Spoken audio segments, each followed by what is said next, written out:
There are two drugs. They are natural products or antibodies that have been produced artificially in significant amounts and used in a way that they're passively transferred by an intravenous route to patients. And they're part of a clinical trial, a randomized controlled trial involving 4 therapeutics. And the data from that trial is intermittently examined by an independent board of unbiased observers to determine if the trial should go on, depending upon what the data showed.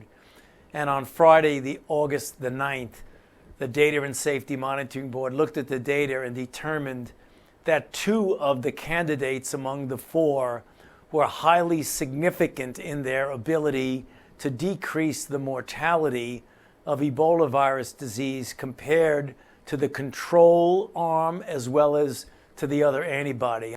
So the bottom line is we now have 2 interventions that can decrease the mortality of Ebola virus disease substantially compared to a control.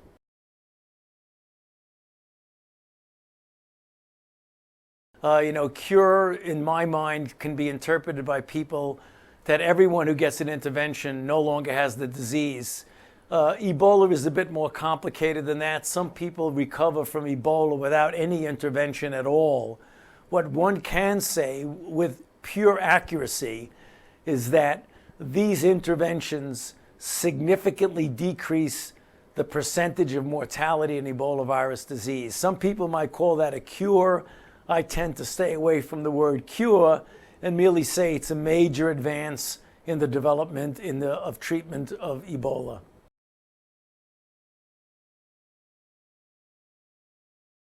What these drugs are is out of the body, artificially, we've been able to make antibodies that are similar to or identical to the antibodies that are made by your body. But these antibodies are directed very strongly against the Ebola virus. So when you passively transfer these antibodies to someone who's sick and infected with Ebola, it essentially knocks out the virus.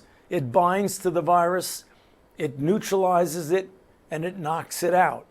And because of that, the mortality of Ebola diminishes dramatically.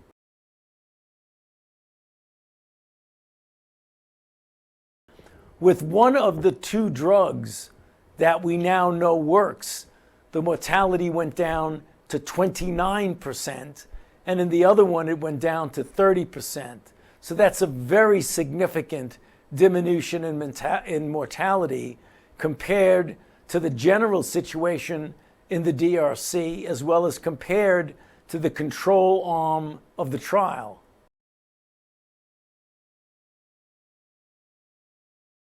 What we're hoping is that when people hear that there's now an intervention that can actually help them to the point of saving their lives, that people would be much more enthusiastic about coming to the Ebola treatment units early in their infection instead of waiting until they have advanced disease. So we hope that this will be an incentive to get people to act in a way that might ultimately be beneficial to saving their lives.